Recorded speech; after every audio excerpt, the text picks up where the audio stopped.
और सारी टीम को आप सबका शुक्रिया अदा करता हूँ कि आप साथ में पिछले है। और यहाँ कोई अभी देने नहीं, इसको चंद एक या दो लोग बोलेंगे और उसके बाद आजाद साहब जो है अपनी बात रखेंगे और आपने समझे उनकी बात सुनी है। जय हिंद, जय भारत। धन्यवाद हसनी जी। नूरे अफ़शा है वो, नूरे अफ़शा है वो ज़ुल्मत में उजालों की तरह, हमने पूजा है जिन्हें दिल में शिवालों की तरह। गुलाम नबी आजाद साहब, ये मजा नहीं आया, ये उधमपुर की आवाज ही नहीं लग रही। गुलाम नबी आजाद साहब। अब मैं दीवार नहीं बनूंगा आप लोगों के बीच में। आप सुबह से इंतजार कर रहे हैं अपने महबूब नेता को सुनने के लिए। मैं गुजारिश करूंगा जनाब गुलाम नबी आजाद साहब के अपने ख्यालात से हमें नवाजे। अदा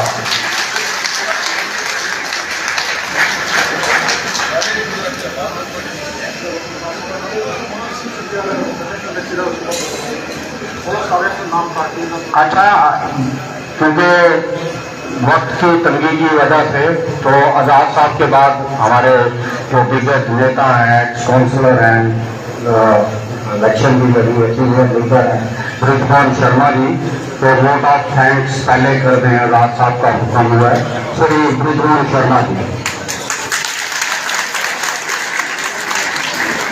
जनाब गुलाम नबी आजाद साहब हमारे जम्मू कश्मीर के former chief minister, union minister centre में रहे हैं और हमारे जीपीएससी के चेयरमैन जम्मू कश्मीर के, इनका मैं तहे दिल से स्वागत करता हूं। और इन्होंने इनका साथ जो आए हुए हैं हमारे चीफ साहब युग किशोर शर्मा जी, निजामी जी, राम जी, रीता ठाकुर जी और मंच में बैठे हुए जो लोग, मोदी साहब, और जहां जो आए हैं हमारे इस प्रोग्राम को, जिन लोगों की वजह से हमने आजाद साहब का स्वागत किया है और आप सबने अपना टाइम कीमती निकाल कर जहाँ आए हैं, आप सबका भी बड़ा योगदान है इस फंक्शन में कि आपने सबने अपना अपना कीमती टाइम निकाला है। आज फसल की बुआई का टाइम है, लेकिन आप लोग अपने महबूब नेता जनाब गुलाम नबी आजाद साहब को सुनने के लिए सारे यहाँ आए हैं। मैं आपके बीच ज्यादा टाइम नहीं देता हुआ मैं सब लोगों का शुक्रिया अदा करता हूँ जो अपने अपने। माफ कीजिए, मुझे भूल गया, हमारी प्रोविंशियल हमारी स्टेट थी, इनका पहले नाम लेना चाहेगा, लेकिन अभी अभी मुझको भी आरोप करनी है। हमारी बहन अनीता सिंह जी, इनसे आप बहुत परिचित होंगे। पहले ये भीम सिंह जी के साथ जनरल सेक्रेटरी कई दशकों रही और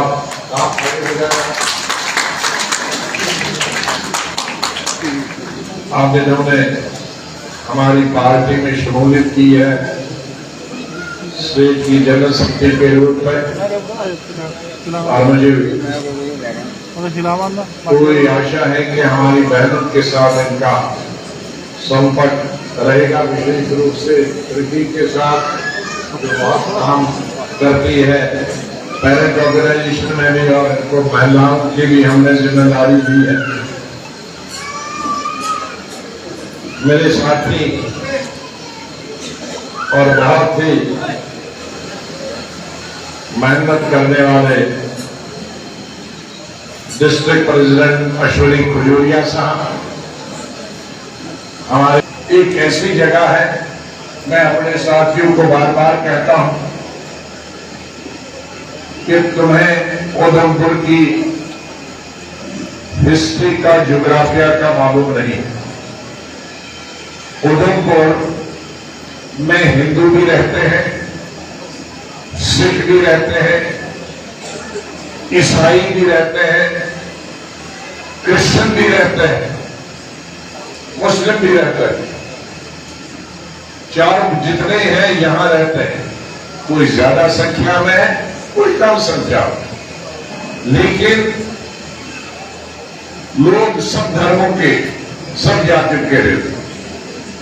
तो ये एक गौरव की बात है, ये खुशी की बात है कि जो भगवान ने, जो अल्लाह ने देश बनाया है हमारा, या जो दुनिया बनाई, जिस दुनिया में उन्होंने सभी जातियों के, सभी धर्मों के लोग बनाए हैं, वो इस शहर में सभी धर्मों के लोग रहते हैं, प्रेम से रहते हैं, प्यार से रहते हैं, और कभी दंगा नहीं हुआ, कभी नफरत पैदा नहीं हुई। कभी कभी हमारे राज्य के या दूसरे हिस्सों में दंगे होते हैं, लेकिन मुझे कभी नहीं याद कि उधमपुर में कभी तनाव हुआ हो, कभी दंगा हुआ हो, या कोई विवाद धर्मों के बीच में, जातियों के बीच में हुआ। तो ऐसी जगहों पे मैं यहाँ हमारे क्रिश्चियन भाई जब फंक्शन करते हैं मैं उसमें भी आता हूँ। मैं चाहूंगा कि अगले वक्त में हर धर्म के दिवाली का फंक्शन होना चाहिए, हमारे गुरुपुरब का जब फंक्शन है उसमें भी हमें बुलाना चाहिए, ईद का फंक्शन है उसमें भी। और यहाँ जो मुस्लिम है वो ओरिजिनल पंजाबी मुस्लिम है, कश्मीरी मुस्लिम नहीं है, वो ओरिजिनल जो पंजाबी थे महाराजा के वक्त, उससे पहले हरि सिंह थे, और डोगरा मुस्लिम है, वो यही है और कहीं नहीं है। जम्मू में थोड़ा डोगरा मुस्लिम है, और उधमपुर और रियासी में थोड़ी डोगरा मुस्लिम बचे हैं, जिनकी जबान उर्दू ही है, कश्मीरी भी है। तो ये इस संपत्ति को, इस खजाने को बचाने का काम जो आप लीडर हो, ये आप कर रहे हो। ये बहुत बड़ा खजाना, आप इसकी कीमत नहीं जानते हो। आज के वातावरण में जिस तरह का देश में वातावरण बना है कि देश जातियों के नाम पे, धर्म के नाम पे, मजहब के नाम पे, कास्ट के नाम पे बढ़ा जा रहा है वोट लेने के लिए। ऐसे में कोई जगहें आज अगर बची है जहां सभी धर्म, सभी जातियों के लोग प्रेम से रहते हैं, प्यार से रहते हैं, ये हमारे देश के लिए और हमारे लिए सबसे बड़ी संपत्ति है, सबसे बड़ा खजाना है, इसको बचा के रखना चाहिए।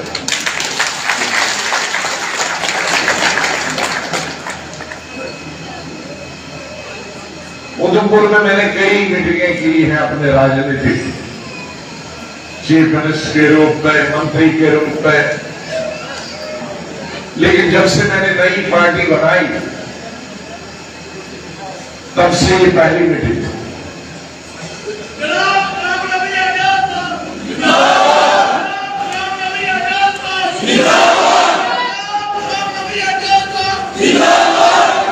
गुलाम अहमद साहब शाहजहां फतेह, चौधरी साहब बैठो।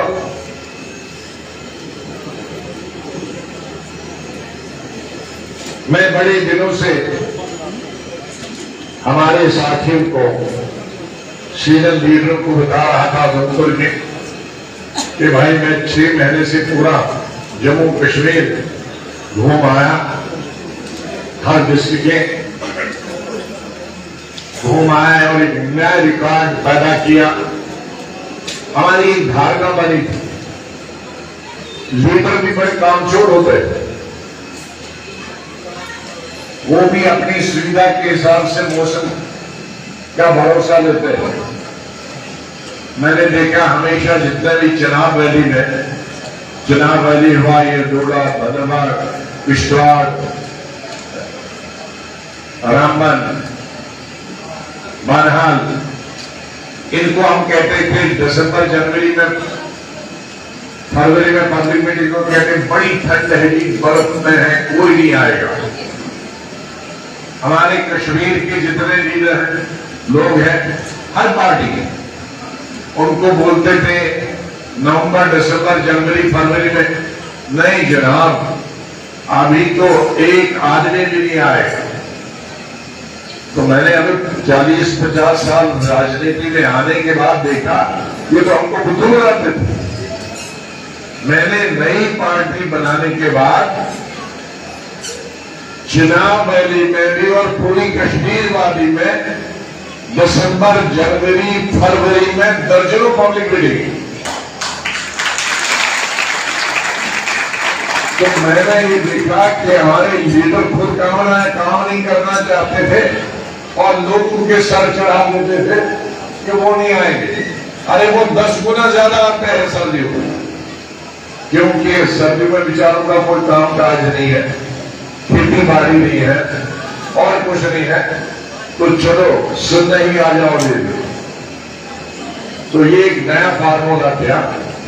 असली हमारी लीडरों को खुद गर्मियों की, सर्दियों की छुट्टियां जम्मू में मनानी होती थी और लोगों को बुरा भला कहते थे।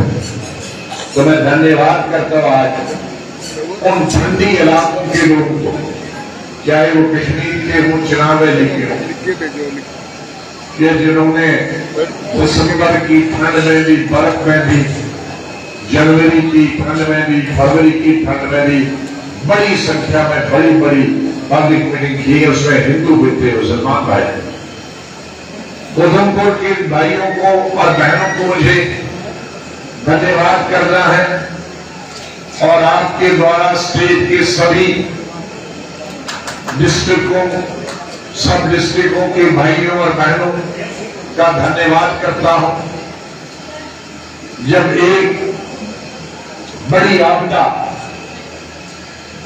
वो भूकंप की शक्ल में नहीं थी, पानी की शक्ल में नहीं थी, बीमारी की शक्ल में नहीं थी, ये आपदा आज की जो मौजूदा सरकार है उसकी बनाई हुई एक आपदा थी। यहां महाराजा के जमाने से और उसके बाद जब मैं चीफ मिनिस्टर बना तब तक नई स्कीम हमने रोशनी बनाई थी कि जमीन कई गरीब लोगों के पास, कई नहीं 70% लोगों के पास, हिंदू और मुसलमानों के पास जम्मू और कश्मीर में आजादी से पहले, 47 से पहले और आज तक किसी के घर गाय चराई में है, किसी के घर सरकारी जमीन पे है, किसी के घर खालसा सरकार में है, घर भी है, जमीनें भी है, खेती भी है। हुकूमत ने आर्डर निकाला कि ये तमाम इनसे छीन दिया जाए, घर भी और जमीनें। तो पहले तो हमने स्टेटमेंट दिए दिसंबर के महीने में, लेकिन स्टेटमेंट नहीं सुने, जमीनें लेना शुरू कर दी। खासकर से हमारे बॉर्डर पे हिंदू भाई जो रहते हैं, पाकिस्तान बॉर्डर पे, शुरुआत वहीं से की। वो सब आए मेरे पास रोते रोते, हम तो मर गए, हमने तो, आपने तो हमें मालिकाना हक दिया था, अब इसका क्या होगा।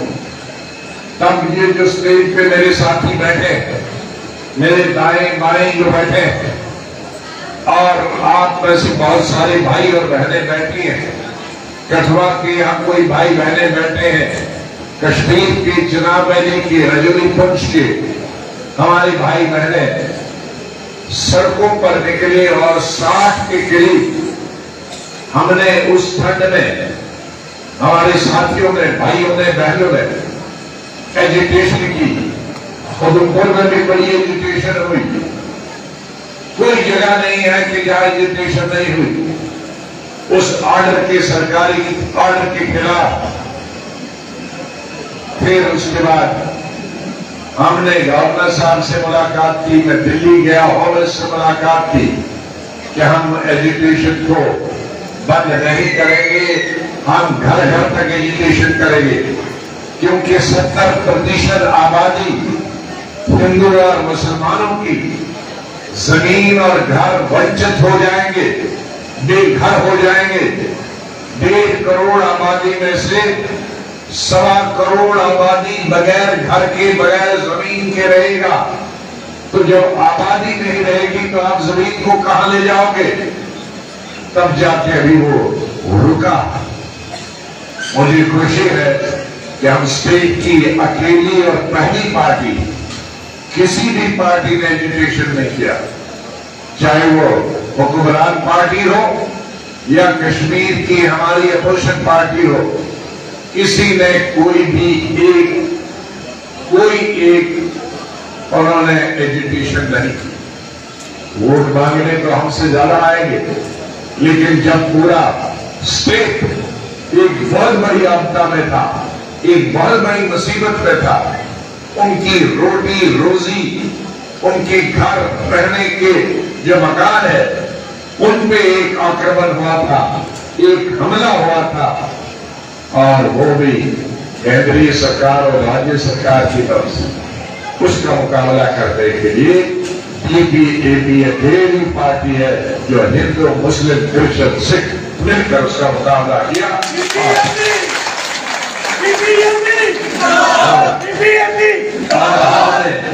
आपके सहयोग से, आपकी मदद से उस पर विजय पाया।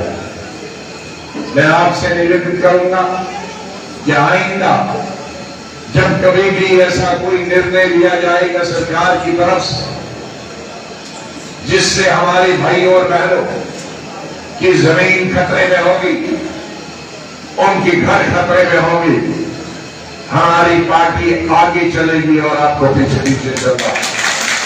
हम आपको आगे नहीं कहेंगे लाठी खाने के लिए, लाठी खाने के मैं और मेरे साथी खाएंगे, लेकिन आपका सहयोग पीछे होगा। हमारी पार्टी सिर्फ इंसाफ देने के लिए बनी, ठेके लेने के लिए नहीं बनी, पैसे लेने के लिए नहीं बनी। अगर मेरी चीफ मिनिस्ट्री दौरान का आपको मालूम होगा, मैंने कहा था कोई भी मुलाजिम, कोई भी एमएलए, कोई भी मिनिस्टर चीफ मिनिस्टर लेगा, अगर रंगे हाथों पकड़ा जाएगा तो उसे जेल के हवाले करो। और ऐसे कई लोग मेरे जेल में डाले।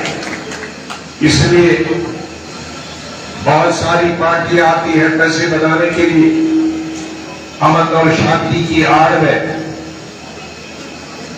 लेकिन हम सत्ता में रहकर भी कोई नया पैसा न बनाते हैं न बनाने देते हैं, सिर्फ सेवा की भावना से आता है। हमारी पार्टी सिर्फ सेवा की भावना से, हमारी पार्टी में इंसाफ धर्म की बुनियाद पर नहीं होगा। मैं जब चीफ मिनिस्टर बना था, आजकल वो मेरा स्टेटमेंट सोपुर का फिर किसी ने निकाला है हमारे साथियों ने, बल्कि मैं चाहूंगा कि जम्मू के लोगों को, हमारे सुस्त है मीडिया से यह आ गया तो अपने तक ही रखते हैं, आगे नहीं भेजते, सुन के तो बंद कर देते। मीडिया में इस तरह की चीजें आई तो उसको फैलाना चाहिए, उसको जेल में नहीं रखना चाहिए, जेल में वो अंडे नहीं डाले। वो सब सीनियर लीडरों को भी, मैं दुनिया को भी बता दूं। तो मैंने सोपुर में एक तकरीर की थी, अभी मुझे 1 महीना भी बना था। चीफ मिनिस्टर, मैंने कहा कि अगर कोई भी मेरी मिनिस्ट्री में और सरकार में धर्म के आधार पर, जाति के आधार पर, इलाके के आधार पर इंसाफ बांटेगा तो वो मेरी मिनिस्ट्री में नहीं रहेगा, वो मेरी सरकार में नहीं रहेगा, उसे छोड़ देना।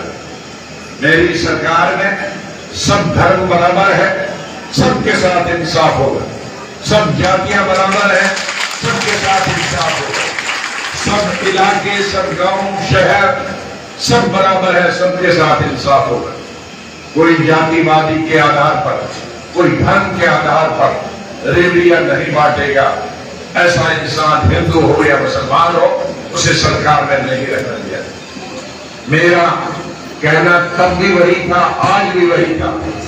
मेरी पार्टी किसी एक जाति के लिए नहीं है, किसी एक धर्म के लिए नहीं है, किसी एक इलाके के लिए नहीं है, किसी एक प्रांत के लिए नहीं है, किसी एक जिले के लिए नहीं है, किसी एक ब्लॉक के लिए नहीं है, ये सब के लिए है। जिसको हर इंसान को, जिसने भी इस धरती पे जन्म लिया है, उसको हमने इंसाफ देना है, उसकी हमने रक्षा करनी है, उसको पानी, बिजली, रोजगार, रोटी देना है, चाहे उसकी शक्ल कैसी हो, उसका रंग कैसा हो, उसका धर्म कैसा हो, औरत हो या मर्द। ये मेरे हिंदू भाई भी और लीडर भी सुन लें और मेरे मुसलमान भाई और लीडर भी सुन लें कि वो पुरानी चीजें नहीं चलेंगी। हाँ, पुरानी में कांग्रेस में भी यही बात करता था, लेकिन कांग्रेस में अलग अलग लीडर थे, हमारी पूरी नहीं चलती। या हमारी पूरी चलती है, जो गलत सोचता होगा वो बाहर जाए। वहां मैं बाहर नहीं कर सकता था, मेरे ऊपर भी करने वाले थे, लेकिन यहां मेरी सोच के साथ कोई नहीं चलेगा। जो उसके लिए, जो सब धर्मों को नहीं मानेगा, सब जातियों को नहीं मानेगा, सब इलाकों को नहीं मानेगा, वो मेरी पार्टी के मैनेजर से।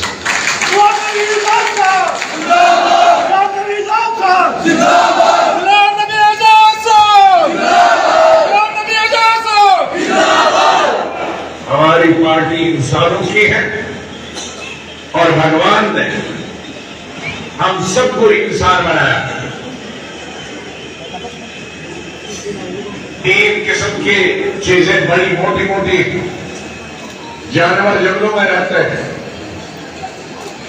बाकी छोटे छोड़कर जो हमारे फालतू मछलियां पानी में रहती हैं, और इंसान इस धरती पर। भगवान से बड़ा कोई नहीं है कोई? अल्लाह से कोई बड़ा कोई है? अल्लाह और भगवान एक ही है।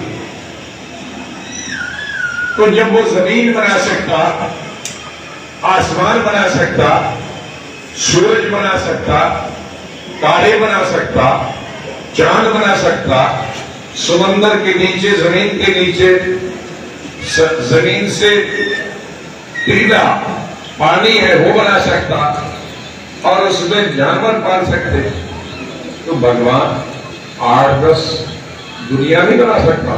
एक में हिंदू रहे, एक में मुसलमान रहे, एक में क्रिश्चियन रहे, एक में सिख रहे, एक में एससी रहे, एक में कश्मीरी रहे, एक में डोगरे रहे, एक में एसटी रहे। उसने एक ही जमीन पे बात किया, एक ही शक्ल दी, 2 कान दिए, एक नाक दी, 2 आंखें दी, 2 टांगे, 2 बाजू, और सबसे बड़ी चीज दी, खून में एक जैसा दी। आप में से कितने लोगों ने अपना ऑपरेशन, पत्नी का ऑपरेशन, बीवी अपने बेटे का ऑपरेशन, चाचे का, ताया का, किसी का ऑपरेशन किया हो? जरा हाथ खड़े करिए हिंदू मुसलमान सब। अरे किसी, आपने कोई नहीं ऑपरेशन किया? अरे फिर दुनिया में तो सबसे ज्यादा बड़े, मैंने भी 2 ऑपरेशन किया, तो किसी ने नहीं कराया अपने परिवार का ऑपरेशन। हाथ खड़े करो, ऑपरेशन करने में थोड़ी शर्म, ऑपरेशन करने से बन जाता। तो किसी ने, हिंदू ने जरा पूछा है डॉक्टर से, मुझे हिंदू का एक खून देना? पूछा? नहीं पूछा। किसी मुसलमान ने पूछा मुझको मुसलमान का एक खून जाए है? तो उसका मतलब है भगवान ने ये एक ही जाति बनाई, एक ही प्रजाति है, उसका खून किसको जाता? ऊंट का खून तो नहीं आदमी लगा सकता, घोड़े का खून सब लगाना चाहेंगे ताकि घोड़े की तरह चले, लेकिन मर जाएगा। शेर की तरफ सब खून लगाना चाहेंगे, मैं शेर की तरह बड़ा तेज बनूंगा, लेकिन मर जाएगा। तो इसलिए उसका मतलब है, रिजल्ट उसका निकला है कि भगवान ने ये अलग प्रजाति, जो एक ही प्रजाति है, सिर्फ उसका नाम अलग अलग है, बाकी इंसान है। तो इंसान की सेवा करना, मानवता की सेवा करना, ये वो भगवान आगे ले जाए। उस मानवता में एक धर्म नहीं है, मानवता सब इंसान है जो भगवान ने पैदा किया। वो दुनिया में कहीं भी हो, वो इंसान है। उसका धर्म कुछ भी हो, इंसान है। उसकी शक्ल कुछ भी हो, इंसान है। उसकी भाषा कुछ भी हो, इंसान है। तो इंसान को मानवता की सेवा करना ही भगवान को मानना है, अल्लाह को मानना है। अगर मानवता को ही नहीं हम मानते तो भगवान की चीज बनाई हुई को हम मानते नहीं, तो हम क्यों पूजा पाठ नमाज पढ़ते हैं सुबह शाम? है जो उसका बनाई चीज को हम कहते हैं कि वो गलत था भगवान, तो हम तो पूजा पाठ तो भगवान की करते हैं, अल्लाह की करते हैं। इसलिए मेरे भाइयों और बहनों, बड़े प्रेम से इकट्ठे भाईचारा रख के इस हमारी पार्टी को, हमारे लीडर घर घर जाएंगे, हम दोबारा मीटिंग करेंगे, इस जिले का 2, 3, 4 दिन का दौरा रखेंगे। आपका सहयोग चाहिए, आपका समर्थन चाहिए, बहनों का, भाइयों का, बुजुर्गों का, नौजवानों का, हमारे मीडिया भाइयों का मैं बहुत बहुत धन्यवाद करता हूँ। हमारी पार्टी का चाहे वो स्टेट लेवल हो, प्रोविंस लेवल हो, जिला लेवल पे हो, इनका हमेशा हमें संपर्क रहा, ने हमारे हमेशा सहयोग रहा और उसका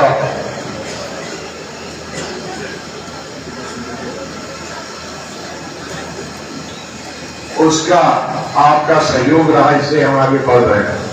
बहुत सारे लोग मुझसे पूछते हैं कि साहब आपने पार्टी का तो नाम रखा, लेकिन सिंबल निशान चुनाव चिन्ह क्या हो? तो मैं हर जगह बोलता हूं और आपसे भी बोलना चाहता हूं, जब कभी भी हमारे देश में कोई नई पार्टी बनती, और ऐसा नहीं हर साल दर्जनों नई पार्टियां बनती, तो उसका चुनाव चिन्ह साल या 6 महीने पहले नहीं देते हैं। जब पहला इलेक्शन अनाउंस हो जाएगा तो इलेक्शन अनाउंस करके देते, उसके बाद फिर परमानेंट रहता, लेकिन पहली दफा वो तब देते हैं जब इलेक्शन अनाउंस हो जाए। मान लीजिए आज इलेक्शन अनाउंस हो गया, आज 23-24 तारीख है, या अगले 24 को जून की 24 से इलेक्शन होगा, तो फिर आज 2-4 दिन में हमको सिंबल देंगे, आपको 1 महीना प्रचार करने का मौका देंगे। पहले तो बड़ा दिक्कत होती थी, आज से 30 साल पहले, 20 साल, लेकिन आज सौभाग्य से हमारे पास इलेक्ट्रॉनिक मीडिया है, टेलीविजन है, बहुत सारे टेलीविजन है, मोबाइल है, इंटरनेट है। आज तो 24 घंटे में पता चल जाता है कि कौन किस पार्टी का सिंबल है। इसलिए ये अनिवार्य है, ये जरूरी है कि हमारी यूनिट जो है पार्टी के, वो सिर्फ ब्लॉक लेवल पे ना हो, मोहल्ले लेवल पे हो और नीचे पंचायत लेवल पे हो। और जितने हमारे यूनिट निचले लेवल तक होंगे, उतना हम 24 घंटे में घर घर जाकर, हर घर जाकर अपनी बहनों, अपने भाइयों, अपने बुजुर्गों तक ये अपना चुनाव चिन्ह बता सकते हैं पार्टी के। इन्हीं शब्दों के साथ मैं आपका बहुत बहुत आभार प्रकट करता हूँ। माफ कीजिए मुझे देरी हो गई, क्योंकि डोडा से आना था और रास्ते में लोग रोकते हैं, कोई चाय पियो, कोई कहते इसका मन। तो उस दिन सिर्फ प्रेस ही करूंगा और आपको लंच पे बुलाएंगे प्रेस पे और आपसे बात करेंगे। मेरा एक टीम है 40 साल पूरे हिंदुस्तान का, और ये टीम मुझे इंदिरा गांधी ने बताया जब मैं उनके साथ 1980 में जूनियर मंत्री बनाया, तो उन्होंने बुझाया कि कभी भी पब्लिक मीटिंग या कन्वेंशन के बाद प्रेस को एड्रेस नहीं करना, क्योंकि प्रेस में तुम जो बोलते हो वो फिर एक भी नहीं आता है, जो मीडिया वाले सवाल करते हैं वही आता है। तो इसलिए मेरा ये कन्विक्शन था, आप एक शब्द, मेरा 40 साल का तजुर्बा है, आपका 40 साल का, तो एक शब्द भी नहीं आएगा जो मैंने कहा, क्योंकि आप सब अपना अपना। इसलिए अब तो पूरी गर्मियों में कोर्ट से ही जाना है, कश्मीर भी चुनाव है, लेकिन हर 10 दिन के बाद मैं इनसे बता दूंगा निश्चित एक दिन लंच पे या चाय पे सिर्फ प्रेस कॉन्फ्रेंस।